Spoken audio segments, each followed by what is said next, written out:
ಬುರುಡೆ ಗ್ಯಾಂಗ್ಗೆ ಸರ್ಕಾರ big shock. ತಿಮ್ರೋಡಿಗೆ ದಕ್ಷಿಣ ಕನ್ನಡದಿಂದ ಗಡೀಪಾರು. ಇಂದು ಸಂಜೆ ಮಹೇಶ್ ಶೆಟ್ಟಿ ಪರ ಹೋರಾಟಗಾರರ ಮೀಟಿಂಗ್. ಕೋರ್ಟಲ್ಲಿ ಸ್ವಇಚ್ಛಾ ಹೇಳಿಕೆ ದಾಖಲಿಸಿದ ಚಿನ್ನಯ್ಯ. ಬುರುಡೆ ಗ್ಯಾಂಗ್ಗೆ ಶುರುವಾಯಿತ ಮತ್ತಷ್ಟು ಭಯ. ನಾಳೆ ಮತ್ತೆ ಹಾಜರುಪಡಿಸಲು ಸೂಚಿಸಿದ ನ್ಯಾಯಾಲಯ.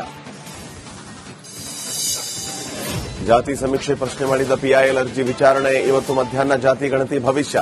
ಎಲ್ಲರ ಚಿತ್ತ ಹೈಕೋರ್ಟ್ನತ್ತ. ವಿಶ್ವಸಂಸ್ಥೆಯಲ್ಲಿ ಮತ್ತೊಮ್ಮೆ ಟ್ರಂಪ್ ಉದ್ದಟತನ.